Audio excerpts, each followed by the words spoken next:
Hi everyone, this is Cassie with Cassie Clayshulte Photography. A lot of you may know me from my profitable non-IPS photography group and my professional baby holders group. I wanted to take a minute and make a free video for you guys about Photoshop Firefly's new Generative Fill tool.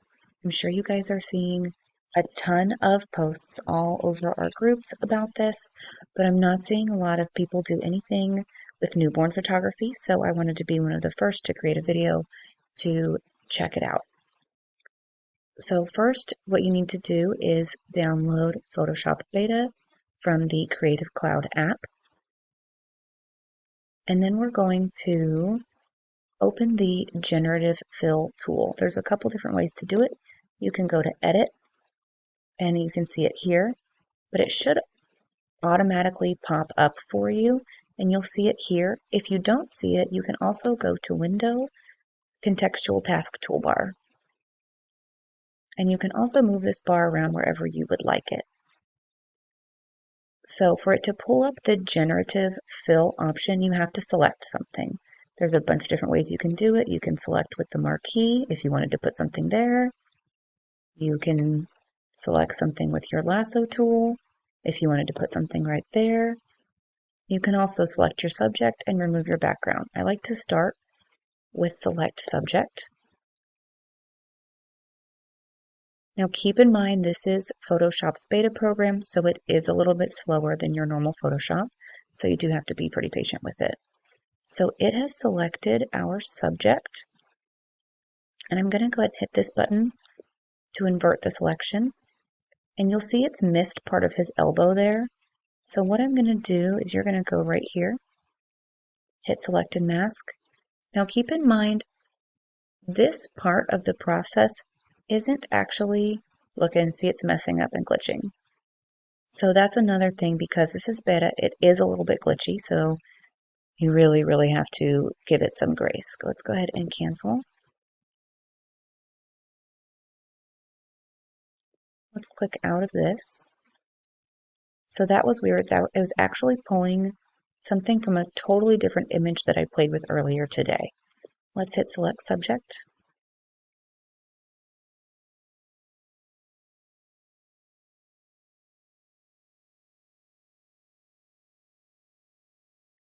So we've selected our subject. I'm going to invert our selection. We're going to go ahead and edit that selection here and see if it's a little bit better for us. There we go. So we're going to go ahead and just edit this selection. I did notice it's pretty good. Now keep in mind, this part of the tool is not really what's new.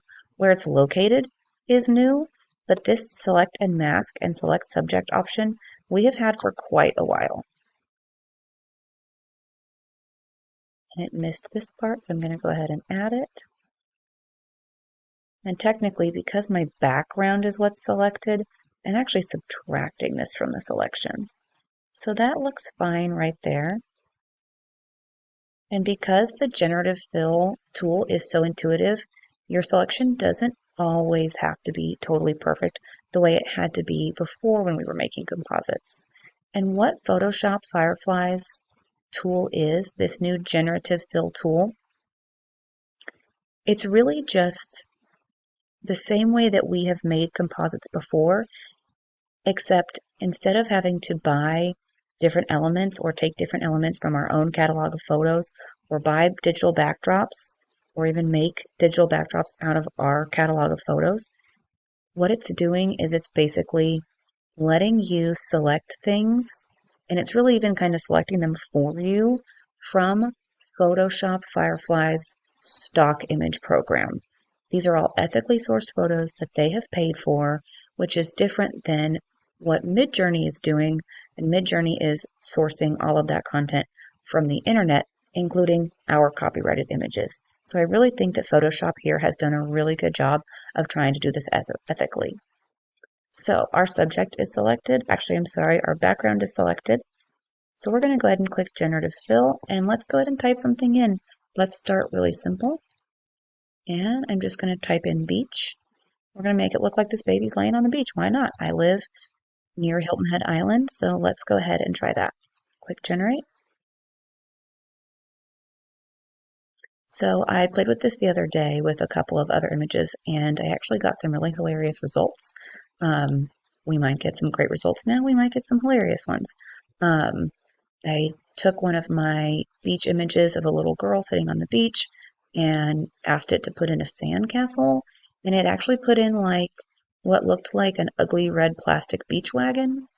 And then I tried to refine it and do it again, and I got a sandcastle the next time, but the sandcastle looked like it was made out of 6 or 7 um, adult paraphernalia, which was really inappropriate for a small child's image.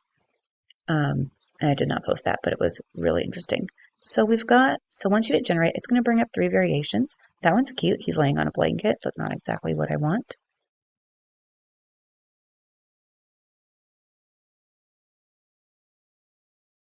That one is really nice. Looks like he's laying on some soft sand, and I can even go back in, and this is like a beach with greenery in the background. Not exactly what I want, but I do like the sand a lot. And then let's check our third option.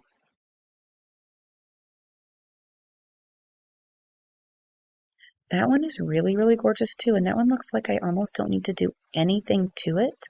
So I'm going to go ahead and click this button over here, which is going to create a new file from this point in our editing, because I really like that and I want to save it, and I might want to work on that later. Let's go back to our first one, and let's go to this second variation because I want to show you how you can manipulate these further using some hand edits and some more generative fill. So this looks really great, but I don't love the greenery in the background. That's not usually the angle I shoot when I go shoot someone at the beach. So we're going to go to our marquee tool, and we're going to bring it here.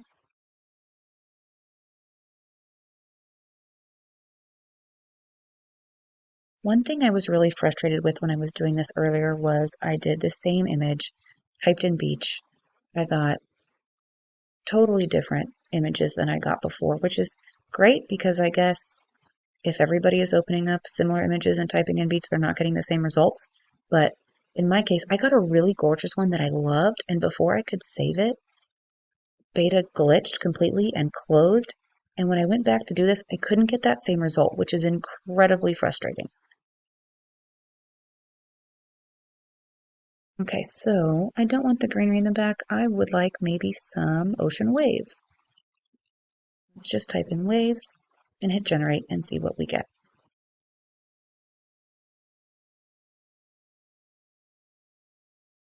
So like I said before, this is not AI like Midjourney. It's very different. This is really just a tool of Photoshop.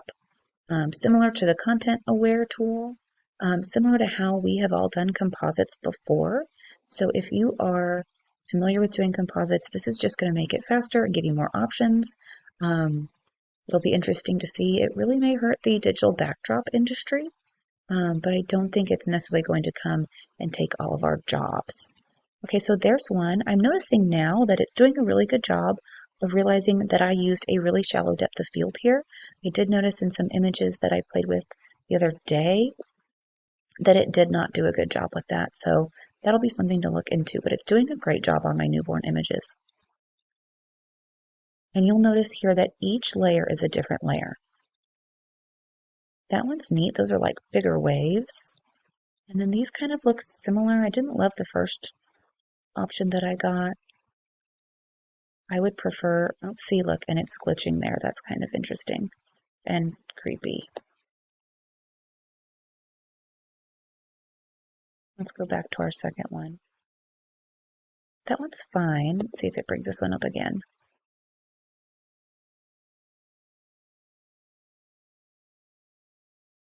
There we go. That actually looks not bad, but let's generate and see if we can get 3 more. Another thing that's really neat is you can go click on these 3 dots here of your different variations, and you can actually let Photoshop know if you got a good or a bad result. When I got the phallic sandcastle, I definitely let them know that that was a bad result.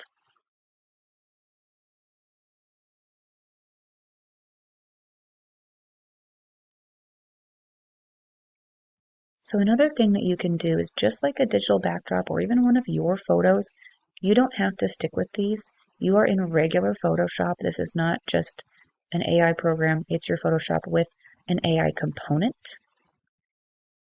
And so I can go in on this layer of the sand later and I can edit out this like weird chunk of seashell or whatever it is. That one's nice. It doesn't look like it's as big of waves coming for the baby. I kind of was thinking more like maybe some nice shallow, gentle waves, kind of like the ones that you see here in the shallow water of Hilton Head, and less like the big ones that you see at surfing competitions in Hawaii. Because when I think of a baby laying on a beach, I don't really want to envision them getting swallowed up by waves. But let's see what results we get. That's another thing I'm kind of frustrated with. I think sometimes I get a vision in my head, and then it's not producing what I want, which is kind of frustrating to me. But then again, that's really just part of the fun of playing with it. So I guess we'll pick this second one. That one is pretty good. And it looks like these are just glitches. They're not too much to worry about. I'm going to go ahead and flatten our layer. I'm going to hit J. That's going to bring up our patch tool. And we'll just patch that away. There's also some like yellow discoloration here that I'd like to get rid of. And I don't like how this is popping up in front of me. I would like it to move. I was reading that you should be able to pin that wherever you want, but it seems to kind of want to like move and get in my way. So that looks really good. And maybe I'd like a starfish. So I'm going to go ahead and use my lasso tool. The generative fill feature is going to be all about selecting. You select the area that you want to replace. You select the area that you want to add something. So maybe I want a starfish right there. I'm going to do generative fill and type in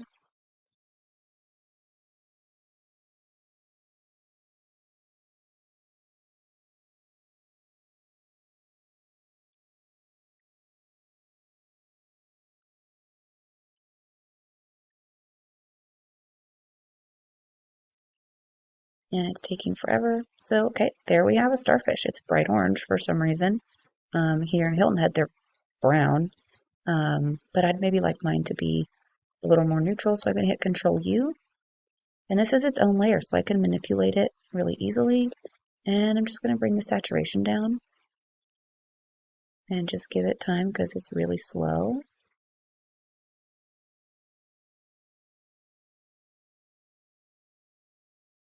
And it kind of looks like it's got a circle around it, but I think that's kind of just a glitch in beta. I don't think we'll see that when we save. And let's see, I'd like to, and actually what that circle that we're seeing right here is from when I've manipulated. So what we can do is, if you turn this off, you'll see that it's not a transparent layer. So what I can do is, I can just take a brush, or even my magic wand tool if I want, and with a black brush at 100%, I can actually just kind of brush that off and blend it in. So because I manipulated that layer, it manipulated the whole thing. Okay, there we go. So now we've got a baby on a beach. And I'll have to see if our glitch is sticking with it, but I think that'll be gone when we save.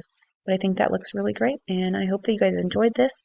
I will do another video showing a couple different more newborn edits this week. Thanks so much, guys.